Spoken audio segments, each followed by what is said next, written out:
COVID and all that crap. But you agree with me, the Sims Weinstein, the little monofilament, kind of feels like the tag that comes with the clothes at Walmart, you know, the little plastic piece, and you actually stick it in at their foot, and they should be able to feel that when it bends, okay? And so you guys will probably do that in your clinicals or see those monofilament testing. That's what you're doing to test for sensation on the patient's foot. And here's a tip. Don't ask, hey, can you feel that? That's not the way this works. Usually you take the patient's hand, you show them what it's going to be like on their hand, and you say to them, please let me know when you feel this. And you don't say anything else on your testing, okay? And they're going to be able to tell you. You'll be surprised at how many of them have loss of sensation in their feet. So I'm going to skip over that slide, and we're going to talk about non-modifiable risk and modifiable risk. Okay, so in our minds, including mine and clinicians that I see everywhere, almost always when we see neuropathy, we think diabetes. But I want y'all to realize that not every patient who has neuropathy has diabetes. So when you see these, you should ask yourself, is this a diabetic patient? If it's not, start looking for other factors that can cause the neuropathy. Because you will have these ulcers that occur like this for anybody that has neuropathy. It's not the diabetes, it's just that diabetes is the most common cause. So the reason I bring that up is because commonly these get called diabetic foot ulcers. They are not diabetic foot ulcers. They are neuropathic ulcers. The neuropathy is the cause of that, not the diabetes. It just so happens that the diabetes causes the neuropathy.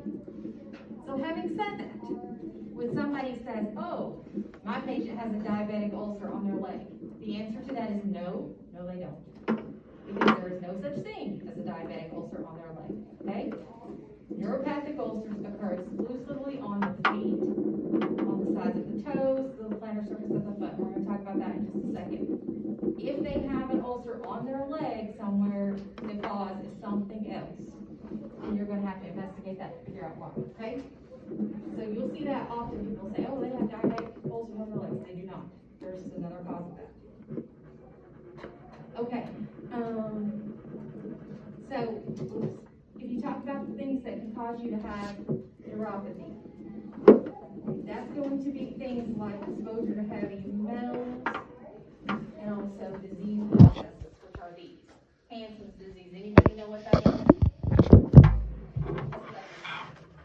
So leprosy is one of the causes that you can get those ulcers on your arm from neuropathy.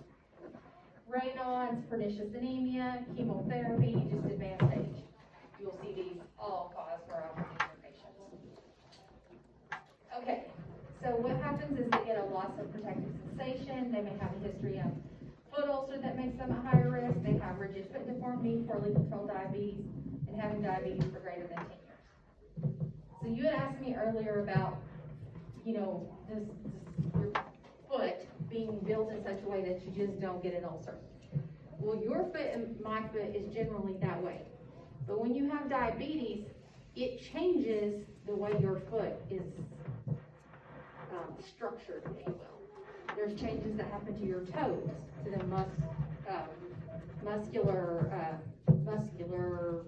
the muscles and the ligaments and all of that.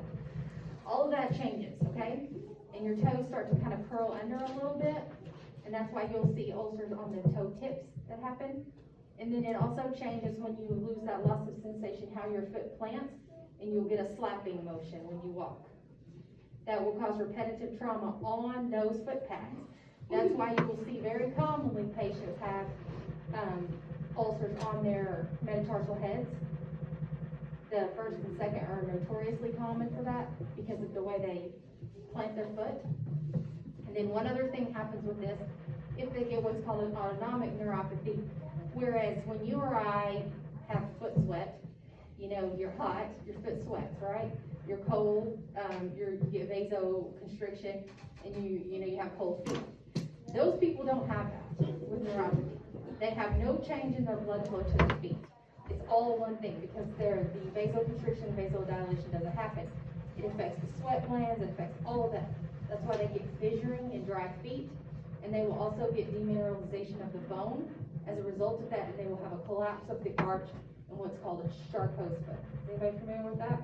Or that rocker bottom foot that occurs because their bones just demineralize and just collapse there. So you'll see all those deformities happening, so I have some pictures for you as we go through and talk about these. These patients are also at increased osteomyelitis, that occurs as well. So here's that monofilament testing. I showed you guys this, the SIMS 5.07 monofilament. And you see it, and then whatever test you're doing, wherever facility you're at, you will have a form that tells you the spots to check on their feet for sensation. And it should bend like that. So here's those examples of deformities that change. You get these hammer toes and all this mess. So these muscular deformities. And so there you see already this patient talking about changes. You see right here how the calluses are starting to form. And when those calluses fail, they'll develop an ulcer.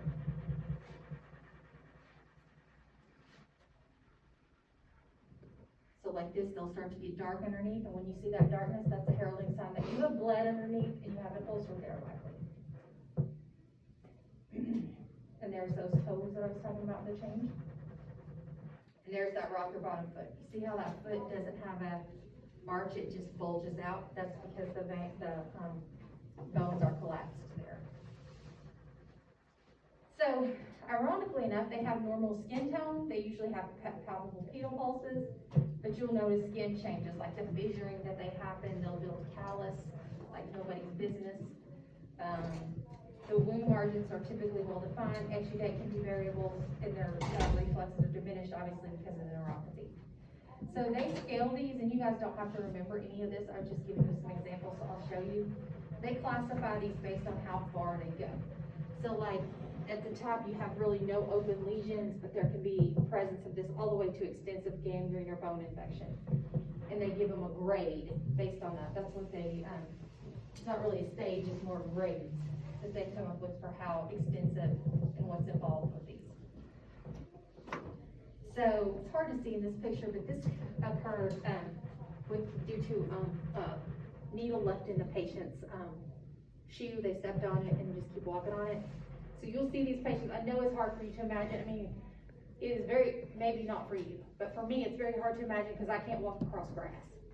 I mean, if I walk across grass, my feet think they're dying. It's like, oh my gosh, how does anybody do that? But these patients, they literally cannot feel. So they will have something in their foot and not know it for weeks at a time if they're not looking at their foot for daily inspections. I mean, I had a neighbor lady that I took care of that caught her foot on fire, burning leaves in the yard. Her foot was burning. She had no idea. She couldn't feel it. So while that seems, to me, that seems so weird. It's like, how can you not feel that? I can feel the littlest thing, but they can't. So just keep that in mind when you're looking at this. It's very important that if you're taking care of diabetic patients, that you look at the bottoms of their feet and inspect that daily. So here's another one. Again, you see on the metatarsal head and the callus has been debrided off of there. So you all see the common theme, right? Where are these located? They're on the bottoms of their feet, right? And you see that they're almost circular with calluses, over and over. That's what you're gonna see with these patients. Look on the toes and the metatarsal head, where you're gonna most commonly see them. Okay, you may see them on the heels, but less often. More often on the heels, you're going to see pressure ulcers than neuropathic ulcers. And when you see the middle of the foot, you're just going to know that that's a Charcot's deformity. See how their foot bulges out. So, when you talk, we're going to talk just a second about offloading these patients. I'm going to show you some pictures. When you offload a patient who has on the metatarsal head, you can use just a shoe with inserts, and I'll show you a picture of that in just a second. When you offload this patient, this has got to be a boot and it's a brace that braces the entire foot. Because when they walk, the bone is just going crunch, crunch, crunch. Okay, there's nothing there. And when you look at it, I think I even have x-rays to show you. There's just nothing there. So you'll see that there's significant changes that happen.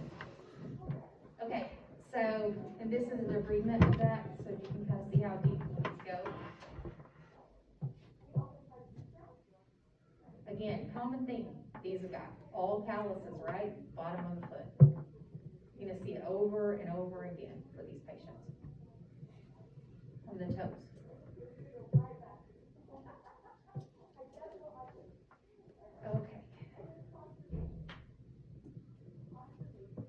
and they may get deep enough that you guys, can you all see the tendon there? That you have exposed tendon. So at the point that you have exposed tendon or bones, you need to be aware that you probably have osteomyelitis. You have a bone infection. And yes, that patient has no toes anymore. So here's, this deformity will also sometimes be that the Charcot's were to bulge out there. Okay. So can you guys see how their foot is totally changed and how it's a different, look here. You see how the bone is gone? And this is the ulcer. And see down here? Where this is good bone up here. This is not. And here's the ulcer here. And there's the ulcer there. So this patient, just so y'all know, that has osteomyelitis. Can you see how the bone is like gone there? Or changed, fragmented. So when they're doing these, that's how they're gonna see, and that's gonna be their, okay, they got osteo. And so they'll have to go in and debride that. At what point do they make the decision to amputate? Okay, so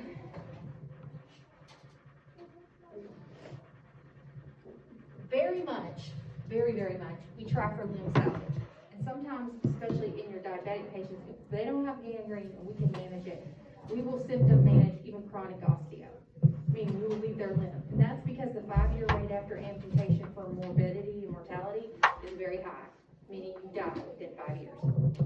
However, a piece of that goes along with perfusion. And we'll talk about this in a second with arterial wounds, because if you get an amputation, we amputate diabetic foots, we also amputate arterial or lack of blood flow to the limb. And it really depends on, you know, at what point you have gangrene and how far advanced that is. But what I want y'all to understand is, while that looks like it would be easy peasy and you just, okay, you think, okay, well, let's just take off the toe. That's not the way it works. So if you don't have good flow, and even though you have an ulcer on your toe and your toe's black, they're not gonna just cut it midfoot and remove that toe. They're gonna do a perfusion study. They're gonna find out at what level you have the ability to heal. So I've seen patients with toe ulcers that end up with an above the knee amputation, because that's the level at which they can heal once I start cutting on them. Does that make sense? So it becomes a little tricky when you're looking at how you're gonna take, you know, do an amputation. But we try at all costs to do limb salvage because of the morbidity and the mortality. So you're looking at, is the infection overwhelming? Is the perfusion so poor? That's usually the indicator, is you have such poor perfusion that you just don't have the ability to heal, and you're gonna be overtaken by gangrene or infection process. Does that make sense? So, you're gonna obviously eliminate one of these patients and offload them. We're gonna have, hemoglobin A1C under control. You usually want them under 6, if at all possible. At the point that you go above 180 on your blood sugars, you stop with macrophage function. And if y'all know, macrophages are your white blood cells that come in and take care of infection. That's why the infection risk is so high for these patients with elevated blood sugars, because their immune system doesn't work properly. And it slows their healing, and it slows everything, because remember we talked about the importance of a good immune system and inflammation to happen, right, at the beginning? These patients are behind the 8 ball when they have poorly controlled blood sugars. Okay, so they have to be compliant with offloading. You have to consider their deformity. You also have to consider gait balance. So standard of care, the highest standard, gold standard, if you will, for treating a patient with a neuropathic ulcer is to do what's called a total contact cast. Anybody familiar with that? So basically what you do is you use a cast like you would for a brake, a hard cast that's casted on their leg to create offloading.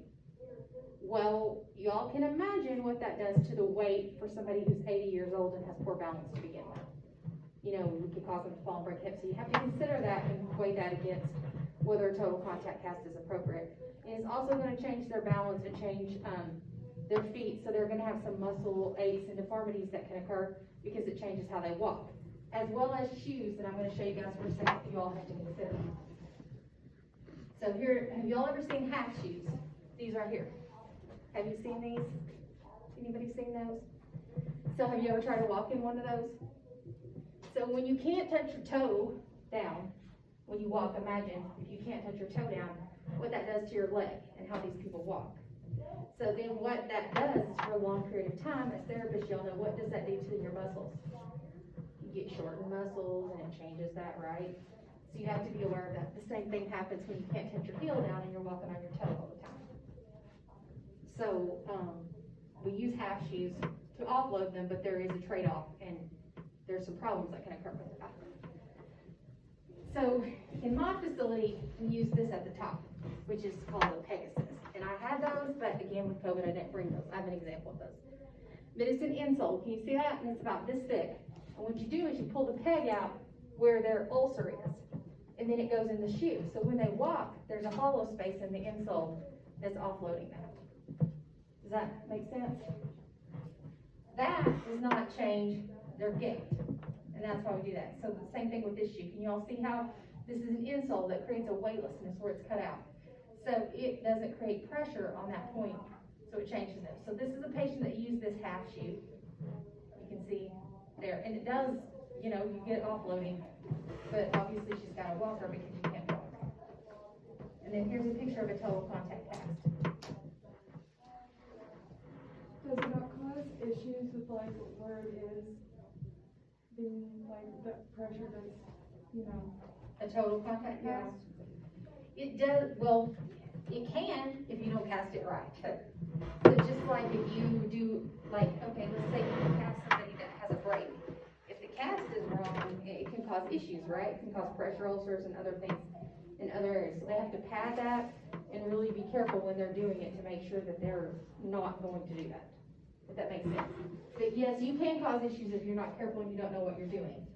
So for me, I don't have experience in total contact cast to do the actual casting. That's usually a podiatrist that does that. I would never do that.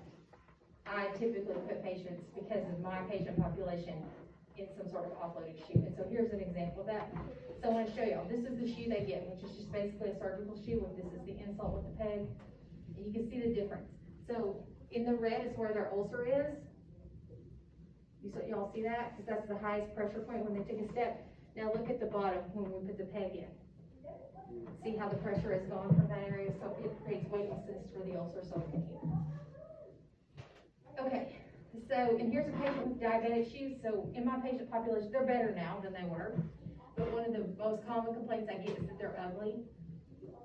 Both that and compression socks, they're both ugly, and I'm not wearing those to church. Instead, I'm gonna wear my pointy-toed shoes that don't fit my feet. And, y'all can see like that, right there, you see pushing that foot into that shoe. And that's what happens when you do that. So you have to tell patients, be very careful. So there's this trick you do where you take their foot and you put it on a piece of paper and you draw around it and then you set the shoe on top of it. And if their foot extends out past the shoe, it's probably not the most appropriate shoe for them to wear, right? Now try telling an 80-year-old that's going to church that and see how it applies. So that's another big thing with these diabetic patients is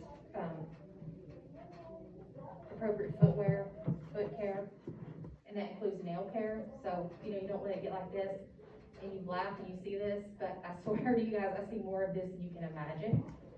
Because, you know, when you're 90 and nobody comes to see you and you can't bend down and clip your toenails, you know, who's gonna do that for you? Plus they're thick and yellow to start with, it becomes a big deal. So, you know, we try to get them to the podiatrist to take care of these things. This is that fissuring and stuff, and so, you know, you try to get them to moisturize because their feet are really dry and they get this hyperkeratosis and all this stuff that creates these problems. So like this part is nail, like this and this, but this is just dry skin, you know, that's fissured that you try to take care of.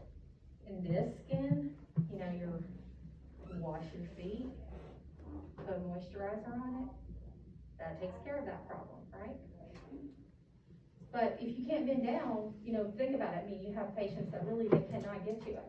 So you have to really, foot care is a big part of it. So anybody have questions about diabetic ulcers? So what do? We offload them, right? Control their blood sugar, good foot care. And how do we know that they're a neuropathic or diabetic ulcer, as we call them? Where are they at? On your feet. Usually on what part of your feet? The bottom, the plantar surface, right. Okay. So next we're going to talk about arterial ulcers, and these are often called, it's called LEAD, lower extremity arterial disease. So I need y'all to go back to anatomy and physiology. If you have nurses that deal with that, get confused about this. Okay. So really quickly, when we talk about blood flow to our heart, our arteries carry blood to the tissues, right? So when we talk about perfusion, that's what we're talking about. Arteries carrying oxygen to our feet, to our hands, right? When we talk about venous flow, which we're going to talk about in a second, we're talking about veins carrying blood back to your heart, right? It is not oxygenated blood. We're getting rid of waste that way, right? So when we talk about these, we're talking about two different disease processes. So for the purposes of this next discussion, we're talking about arterial or arteries, okay? So this is the blood that's going to your tissues for oxygenation. This is by far the most limb-threatening of all of the type of ulcers that we have. Okay? So what happens is you have atherosclerotic plaque formation that it can occur, and it includes those arteries. All right? So it's pretty prevalent, and it results in limb ischemia. So who's going to get this? So if you look at your patients with smoking, smoking is probably the single biggest factor, smoking and tobacco use. Second thing that you should consider is diabetes. So think about diabetes and arterial disease as cousins, because diabetes will accelerate atherosclerotic plaque formation by somewhere between 35 and 45%. So that means you will build plaque faster in your arteries if you have diabetes. Okay? So it increases your chance of bleed by 2.2 to 4% increase, fold increase. So if you have advanced age, the older we get, obviously the more at risk we are. And it will start with intermittent claudication. So do y'all know what that is? Anybody? Intermittent claudication is pain with exercise. So they're going to tell you when they start having oxygen demands, greater oxygen demands that have to go to those muscles, they will start to tell you that they hurt. They can't walk for very long distances, things like that. Ironically enough, one of the things that you can do if your patient has intermittent claudication is you can put them on a progressive walking program to start improving their blood flow and build collateral circulation. So what that means is you have them walk to the point of pain, rest, and walk to the point of pain, rest, walk to the point of pain, rest. And their endurance should be improving. As you build collateral circulation, it will help their circulatory status. Does that make sense? So early on, progressive walking is very helpful. Unfortunately for me, by the time these patients come to me and we get identified, they are long past intermittent claudication, and we have ulcers and rest pain, neck pain that's pretty significant. So also patients with hypertension are at risk. Patients with vascular procedures can be at risk too. And that makes sense. Just think about it. If you have a crushing injury or you have some sort of vascular issue, you know, you're going to be at greater risk for having damage and altered flow. Periodontal disease, and then ethnicity. This is higher in African American individuals. And then just as an FYI, I will tell you this, anecdotally, this is higher too if you live in the South. Go figure.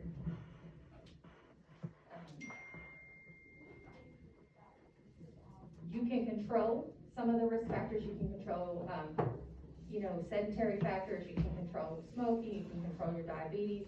You can't control your gender, because this is a much stronger male gender.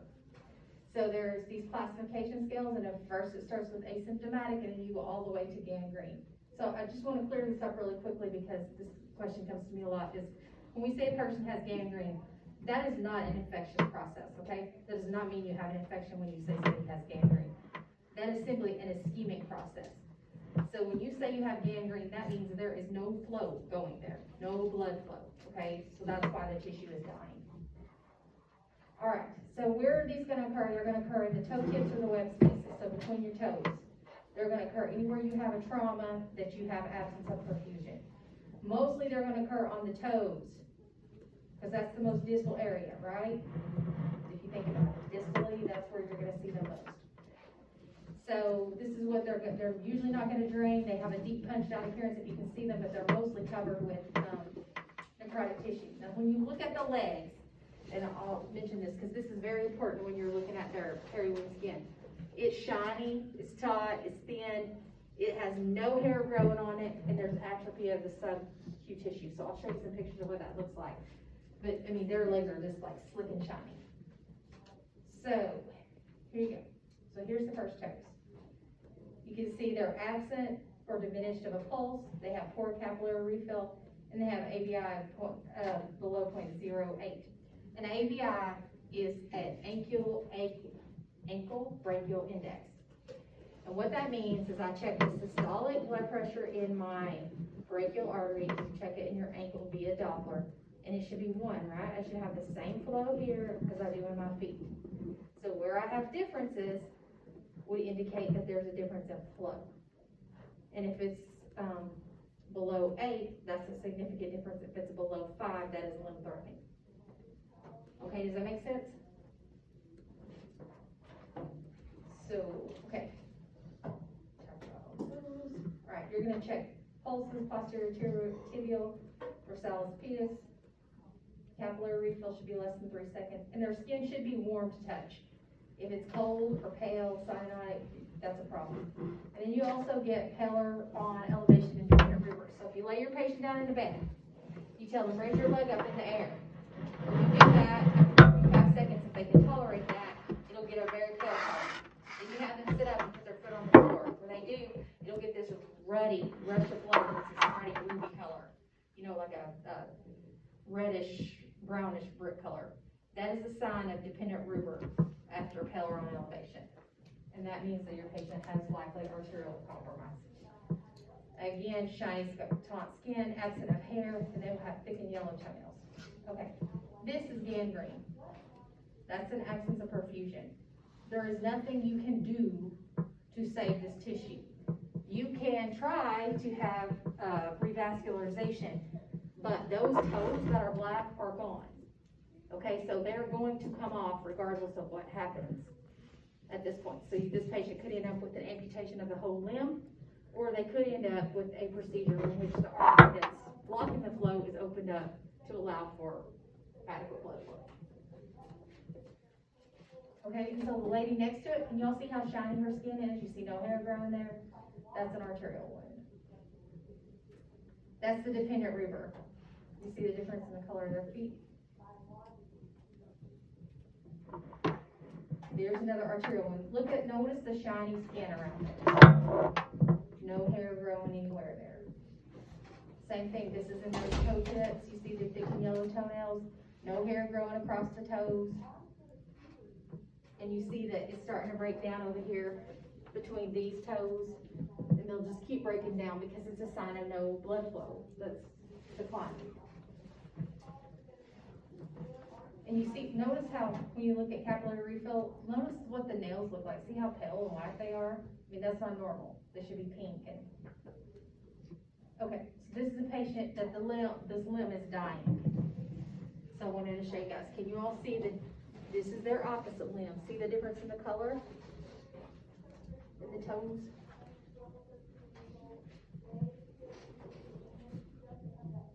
And so here's another example.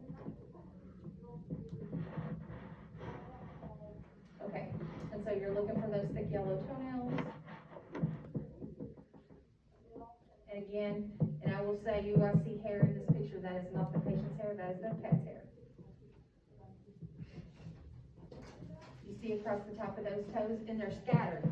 Notice that you have breakdown across multiple areas from lack of flow. Okay. So pain progresses in this way. Remember we talked about intermittent claudication? Then they will develop rest pain. And that means that it's occurring even if they're not active. And then they get nocturnal positional pain. So when you have nocturnal pain, these are the patients tell you they cannot sleep at night. Their legs are just killing them all night long. They sleep in recliners or sleep with their legs dangling off the bed because they can't stand for them to be out of a dependent position.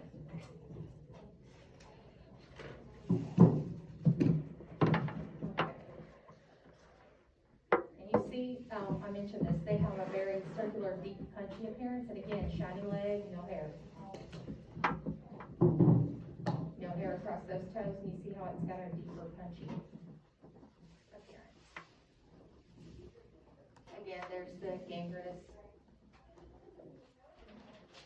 And there's the toe. So I mentioned this before, just so y'all are aware of this, because this does happen.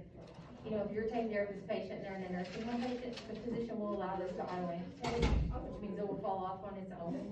So you should be aware of that, if that's what's happening, and, you know, if it's something kind of thing, be prepared for that. Or while they're walking or moving them, I mean, we do have patients that do that, and so we just, you know, dispose of the biohazard and move on. That was my question, so when you do. Yeah, you just dispose of it in the biohazard. I mean, it's not like it's gonna be a secret that this is happening. Okay, so you're gonna know that that's what's happening. But if you go into, and you might ask yourself, okay, well, why don't they just go and surgically take those off? Because if I go in surgery, that's gonna create another trauma. And it's gonna create inflammation and all that stuff that's happening there. And I don't wanna do that. So I've restored flow, they've got flow to that point, and they're just, you know, the tissue will actually separate. It will fall off and it will heal around. I mean, it does auto-amputate. You will also see this phenomenon occur in where you have, ischemic events that happen in the tiny capillaries, like from Coumadin reactions and things like that, where they will throw tiny clots to like a toe, and that toe will turn black and fall off. And it's only that toe. The rest of them have adequate circulation. They just had an ischemic event in the toes or tips. So just so y'all are aware of that. So here's more toes. Okay. So, this is again an arterial ulcer, and I'll show you this because when we treat these patients, you do not want to let it get to this. Because can y'all see that those tendons are just totally dried out? Well, when you dry your tendon out, it loses function. So when you have a patient with exposed tendon, the most critical thing is that you keep that tendon moist. Whatever you have to put on, gels, whatever, you know, we do Vaseline gauzes, Adaptix, things like that. We do whatever we can to keep that tendon moist. Because when you dry it out, it's gone. It will die and desiccate. So just keep that in mind. Okay, so here's an amputation that happened. And I wanted to point out to you guys, you see the bone sticking out of it up there? That's a problem when this happens, you know, because you have to accommodate for a flap coming up over the bone. And that's really important when you have little stumps, like leg stumps, that they have adequate padding on the bone that they have amputated. So, just as an FYI, but this is what it looked like before, and this is how much they decided to take off. Okay, and so the violet stuff that you all see on there, that is gentilia violet, which is used to dry things out. And this occurred because the guy decided to use a blow dryer on his toe.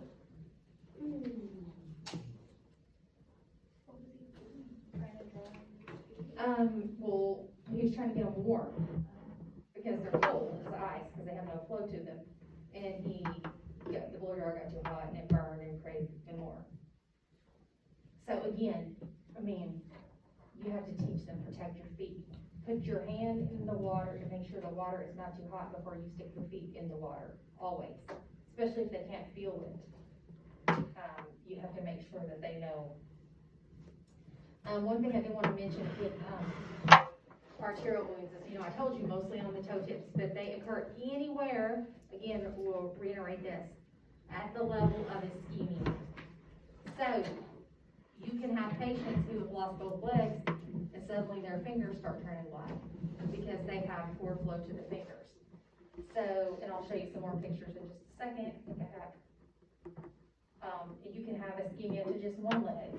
See this foot.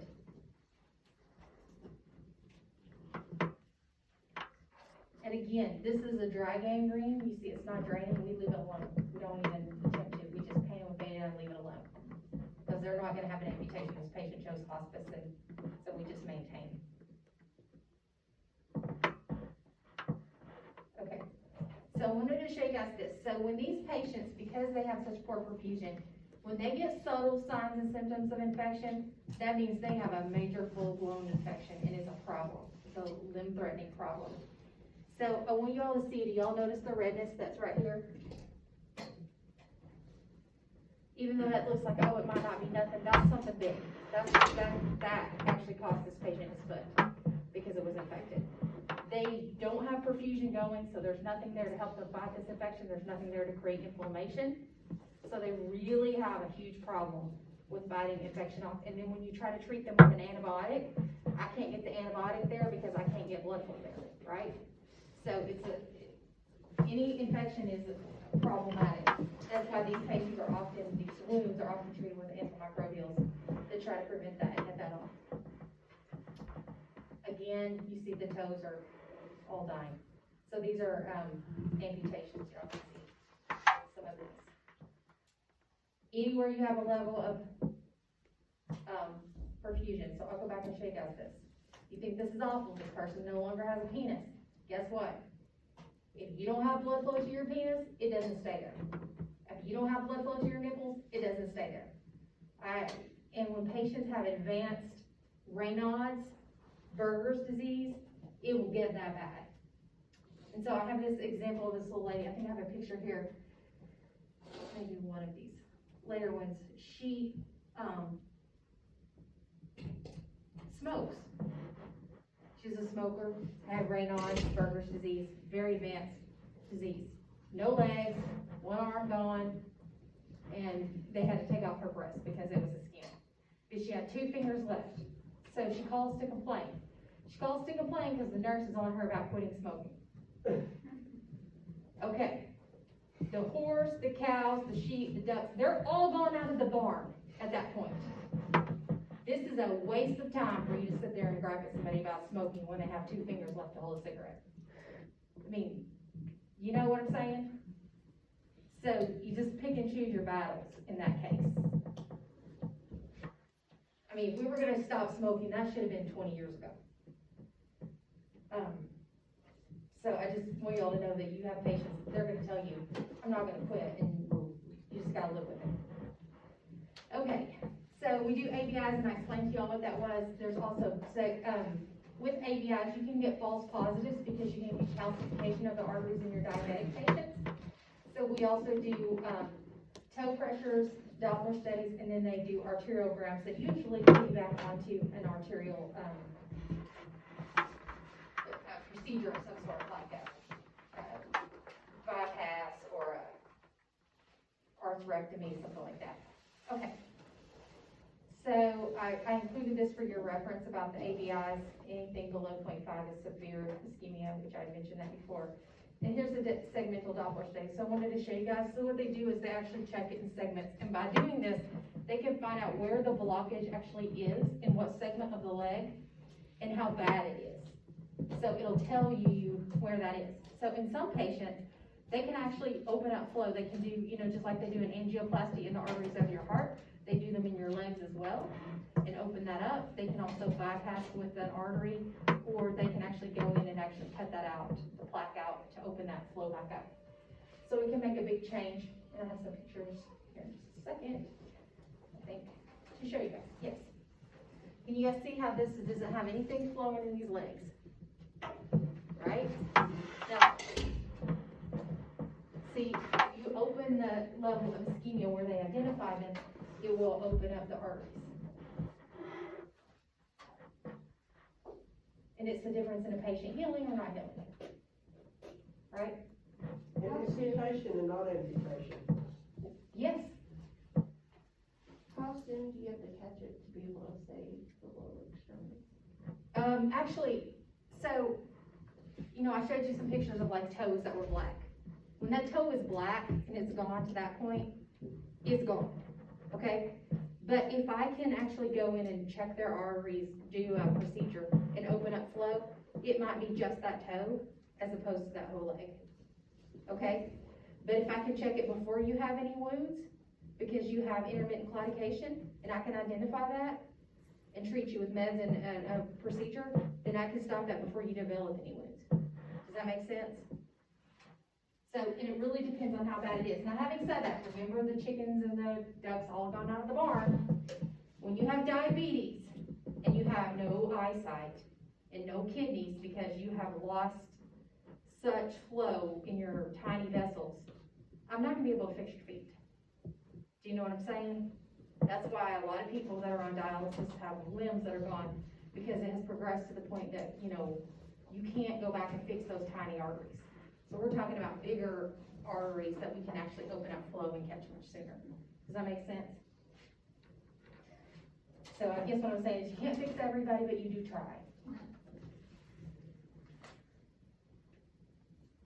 Okay, so again, pretty classic arterial foot and a leg. Y'all notice that leg is very shiny, no hair growing on it, very taut, right? Pretty classic for arterial. Okay, so any questions about arterial wounds? You guys know what the signs of those are, what you're looking for. Okay, so now we're going to talk about venous wounds. And remember I told you this is the flow back up to the heart. So the way the venous system works, does anybody know how your veins work? Every time you contract the muscle, it pushes it back up. Pushes it back up. Now what is in your veins that keep that from going back down? Valves. Valves. Very good. So when those valves no longer work and you get a backflow of blood is when you have a problem. And that's the venous insufficiency and we develop ulceration. So that's what's happening there, is your valves are no longer working appropriately. That can be caused by a variety of things, or a combination of things. It can be caused by the fact that you're not active anymore and you're sitting all the time, and so you're not getting pumping, and so therefore you get congestion and it's stretching. Or it can be because you're standing and you're not getting contraction. And it can also be because you had an injury to those valves, like a blood clot or some kind of thrombosis to those valves that make them not work. Any of those things can be the result of that. It's very common, and it accounts for, like, of the 3 types of leg opens we're talking about, accounts for 80%. And I will tell you, I see an enormous amount of venous insufficiency. It's probably the most common type of thing that we treat. So they're located on what's called the gaiter area, or the medial malleolus. So think about the base of your calf to the top of your ankle, that area right there. Like if someone come up and that's where you're going to see the most. Now, when they get progressive, they can go all the way up to your knee and kind of down onto your foot, but they're going to start generally in that area. You will have nice normal pedal pulses. You'll have good granulation. Usually there's not a lot of necrotic tissue. I have never in my entire career ever seen eschar on a venous ulcer. It just doesn't happen because they have, they're nice and moist, and you just don't develop that dry eschar. So you're not going to see that type of thing on these. Even though they look really bad, they're infinitely treatable if you do compression. So you'll get normal capillary refill. Usually they have edema, that's the biggest thing. And I'll just tell you, they're ugly. They're just very ugly when you're looking at them. See, this typical venous ulcer, they're just very, cover the entire skin. They have very irregular edges. You can see this one, you know, this white that you're seeing here, this that looks white, this is skin. So it skips and starts all in their skin, if you will. But it's hard to dress that and protect that skin from drainage because it's all intermixed within the ulcer itself. They often will have dermatitis that goes along with it, where it's scaly and itchy and they're scratched all the time, and their legs are just scales, you know, just falling off. Scaly skin. Here's another example. You see it's got the irregular edges, and you'll notice the brown staining, and also notice, can you all see the hair growing on this person's leg? They will still have those structures like hair growth, warm feet, all of those things, even though they have an ulcer. And here's another one, and again, you'll see the hair growing on his leg. You see that? And the brown staining there. Very irregular shapes. So I'm going to skip through some of these so you guys can kind of see. And you notice the common thing? Where are they all located in that area of the leg I told you? Right? On the legs. Okay.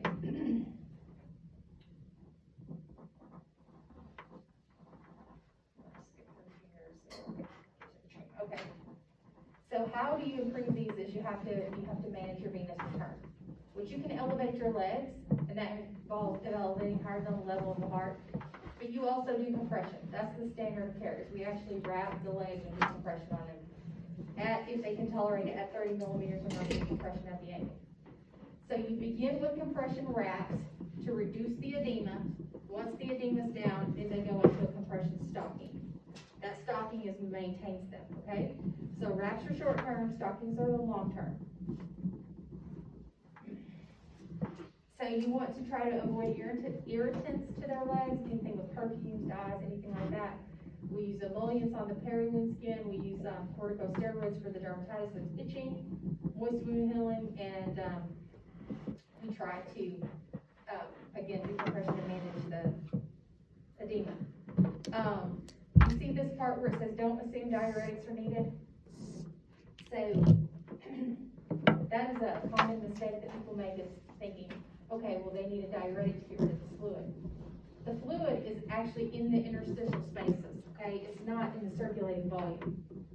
So until you move the fluid back into the circulating volume, you are not going to get rid of it that way. So you're going to be killing somebody's kidneys with all this diuretic, and they're going to be dry and dehydrated, and their legs are still going to be huge and swollen. You can't just assume that you're going to put them on a diuretic and get rid of this. Does that make sense? Now, if they're on a diuretic, they should definitely be taking that for whatever they're on it for, CHF or whatever.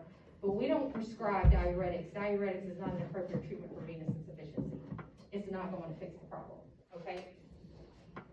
So just wanted to bring that up in case you have questions about that. So we have compression, and we have what's called inelastic and elastic compression. So the inelastic, which you'll see used a lot, is like an Una boot, which it doesn't stretch, it's a short stretch. So has anybody ever put on an Una boot? Seen an Una boot? So it's a zinc-based wrap, gauze wrap, basically, and it's wrapped from your toes to the base of your knee. And you'll always go in that direction anytime you apply bandage. Doesn't matter what the bandage is. We always go back toward the heart, right? When y'all are wrapping, y'all will start at the elbow and wrap to the wrist. You start at the wrist and wrap to the elbow, right? Because you go with the flow of the veins for the heart, so you don't damage those valves. Same thing with your legs. You don't go back down, you start at the base of the toes, you come to the base of the knee. Then we put behind that Una boot, that zinc wrap, we put a Coban layer. And then when they walk, because it's inelastic and the muscle contracts out, right, it meets that resistance, and that will cause the veins to collapse and propel the blood. Does that make sense? Y'all with me on that? Now, the problem is if you're really swollen and you have an inelastic bandage on there and your swelling goes down, that inelastic bandage don't come with you, right? So it's still big around. And so what happens is it'll fall down and then you'll swell above it and it'll constrict. So you have to make sure that you change that to start with at very frequent intervals and that you watch it closely because it will change and you'll end up with a mess if you're not careful. So we like to use elastic bandages when we can because it recovers better. So here's what it looks like totally on. And this is somebody that decided to apply it in the middle of the leg, just wrap over the ulcer. You can't do that. Remember, always when you're compressing, toes to knee. Okay, and so here's another one of inappropriately applied bandage. This is where somebody started at the ankle. See what that did to the foot? Big swollen foot, and then you have these big bulges. So if you're wrapping right, you dorsiflex the foot, and you should have a 50% overlap, and you should not have, when you put this on, you shouldn't have striations in color. With that, you know what I'm saying, you'll be able to see. It should be exact overlap. And what the idea is you're getting uniform compression from the toes to the knee. If you don't have it uniform, it will swell in and about the gaps. Does that make sense to you all? Can you visualize what I'm saying? Which is what happened here. See, it's not uniform. You have big gaps. You can also create pressure ulcers from this if you don't have the wrapping. So there's a cast padding that comes with lots of wrapping so that we make sure that we don't cut into the foot. And then by dorsiflexing the foot, you can also make sure you don't get a cut in the top of the foot. So while these patients have good flow, if you don't put on compression right, you can actually hurt somebody and cause problem. So it's very important that you be sure that you're comfortable with it and know if you ever have to wrap somebody. The long-term management, we move them to stockings. And again, I have examples of stockings, but I didn't bring them because of COVID. But if you're interested, all of those websites are there for you to look at. We like to use at where I work is a Velcro stocking because a lot of patients can't reach and pull up. We do have some with stocking donors that can do that, but the Velcro one actually goes and they just go across like this. And then it has a little guide that lets them measure to make sure the compression level is right. So they can manage it better than something tight that's pulled up because they can adjust this. So, I will tell you that most of my patients go somewhere between 20 to 30 millimeters of mercury. An Una boot is somewhere between 16 and 18, if you're wondering about that. So it's a little more with the stockings. That's another thing about the Velcro, is I can let them loosen that up a little bit. Because a lot of my patients have what's called a mixed disease, which means they have a mild arterial component to go along with their venous insufficiency. So I have to be cognizant of that and not get too much pressure on them. Okay, so here's a stocking donor. Ted hose, they are not appropriate compression. They are anti-embolism stockings. And, just to give you not to get into too much of the science about it, they don't compress where they're supposed to for a venous insufficiency patient, so they don't work well. And patients hate getting them on and off, and it's a mess, and it shouldn't be that way. So if you happen to be requesting compression stockings or talking about that, Ted hose are not appropriate. Neither are ACE wraps. They don't provide therapeutic compression. However, I will tell you that we do use ACE on patients who literally can't tolerate anything else. As a last resort, but that's not the most therapeutic compression that you're gonna have. Okay, then we get into compression pumps. If they fail at that, we have a lot of patients that use these and I really like them because it's a cyclic compression and it doesn't, even if your patient has an arterial problem, it's not a sustained squeezing, it's a pumping action that happens so they can tolerate that. We also use these for a lymphedema patient. And not just the pneumatic pumps, but any compression is contraindicated for somebody who has an active DVT. I'm sure y'all can understand why. We don't want to send any clots. So you see a Medicare pay for those in the home? Mm-hmm. Yeah. Yep, they will. You have to fail at compression, stockings, and then they will cover them. Also, if you have diagnosis of lymphedema, they will cover them. And we see a lot of good many patients that don't have primary lymphedema, that have lymphedema as a result of their long-term venous insufficiency. And so they have mixed venous and lymphedema, and we can get them covered that way as well. Okay, so contraindications to compression, why we wouldn't compress somebody, as I said, active DVTs. You also don't compress patients if they have CHF that's uncompensated, or what we call uncompensated CHF, meaning if I have ascites, I have poor lung sounds, which I realize you guys will not be doing that. Everybody knows ascites fluid on their abdomen.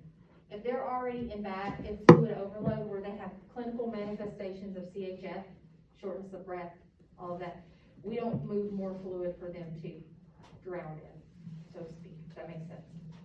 So we wait till that CHF is under control. And you may have patients that are in what we call end-stage CHF, which really, they may be transitioning to hospice or, they're at the last stages of CHF. We don't compress those patients even though their legs might be weeping, because you're gonna make them really uncomfortable and it's gonna create problems. So, you just have to know that those patients are not appropriate.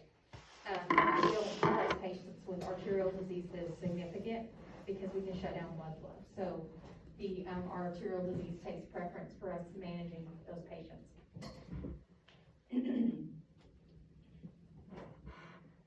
Any questions about that? Okay, lymphedema. You can have chronic lymphedema or what we think of as primary lymphedema. There is no cure for that. It can develop in one part of the limb or both parts of the limbs. And for us, we have lymphedema that's secondary lymphedema that's usually in both limbs as a result of their chronic venous insufficiency. But I just want to show you guys the difference in that so that you guys have an idea. This is, these are lymphedema patients. So, you know, I showed you the chronic venous patients. You can see that the skin changes that occur here are significantly different than the skin changes for those patients. This is also very hard. When you feel it, it's almost like an elephant, what you imagine an elephant skin is like. So you can't compress this when it's progressed to this point. It can also be really soft, like this lady. And you see how the changes really haven't happened in her skin yet, but you see that you can't see her toes for the lymphedema. So you can't just wrap this. It's not as simple as all that. So what happens here in these patients is they need to see a specialist, a lymphedema specialist. They will do manual lymph massage and start to massage this and open up those lymph channels, especially if their skin is still soft like this and the tissues are supple.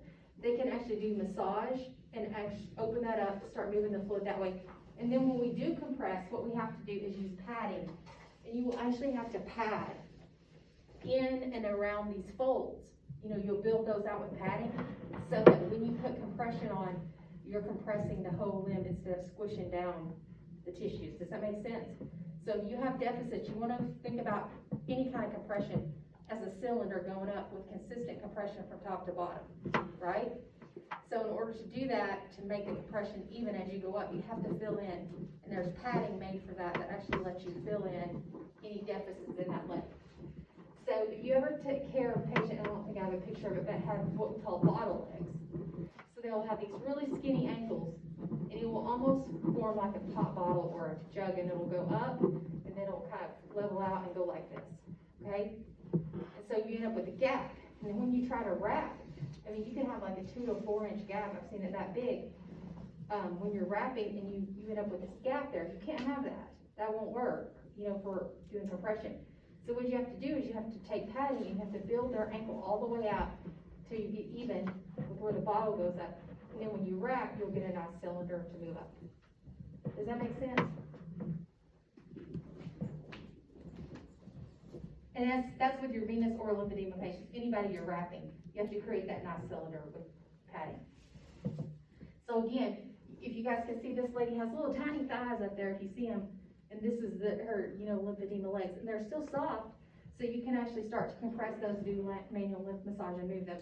And it's a bilateral lymphedema. Sometimes you'll get unilateral lymphedema, especially in primary lymphedema, but often in our patients are bilateral.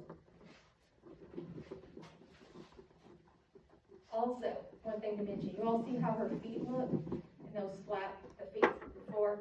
With the venous patient, typically the edema is more in the leg, and the feet are not so involved.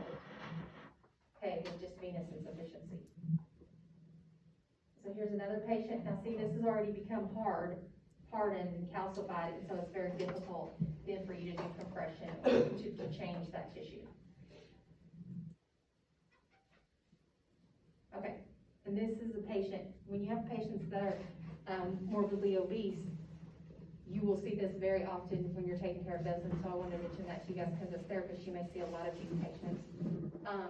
Lymphedema is one of the consequences of that because they don't move as much, and so you'll see a lot of lymphedema with them. So not only is the limb big, they got lymphedema on top of that. Yeah. How do you differentiate between lymphedema and lymphedema in this case? Okay, that's going to be a big question. That the lymphedema is the lymph passages. The lymphedema, well, lipodema, if you think about it, has to do with the fat. And it may not even appear as swelling when you do that. It's got a whole different presentation. So, but that can occur in patients that are morbidly obese too. But these patients typically are, what I'm thinking about is patients who have hangover, and wherever you, like, very commonly, you'll see those patients that sit with a big pannus, and they spread their legs, and then the pannus hangs down. What you don't realize is that's not all fat. A lot of that is fluid because it's in a dependent position all the time. And there's nothing to make it go back into their body, right? Because it's always hanging down. So that's what you have, is they're always hanging in a place that they shouldn't be, and you're going to end up with a lot of fluid retention. How long does it take to get to this point? To this point, usually with lymphedema, it's years. And I'm going to tell you something. Y'all are going to go to Walmart. I promise you. You'll go to Walmart and you'll be like, that patient has lymphedema. I know that. because you identified. Now, how many people do y'all go diagnose at Walmart? Come on. When they're walking, you find all the PT things and you think, yeah. So you'll see that. They're not compliant, because it's a pain in the butt to wrap your leg every day and wear your stockings. When it's 100 degrees and they're hot, people don't want to do them. So when you have your slip up, and you say, I'm not wearing that stocking today, it's too hot, I'm not doing it. Tomorrow, when you go put that stocking on, you still have the swelling and residual from the day before where you didn't put that on, and you're not able to get it on. And then it goes, and it goes, and it goes, and then you can't get it on, and somebody has to start over with your treatment. And so they've been at this for years. So it's not just an overnight thing, and they're not compliant. Just like, you guys, I'm sure every one of us has something we're not compliant with. These are the same kind of patients that they don't like to do. What'd you say? Okay, guys, we are all done for today. Anybody have any questions about anything we talked about? Did you all learn something new today? I did. A lot of notes. 542 pages. Well, you do have a copy of it. Anybody want to do one here?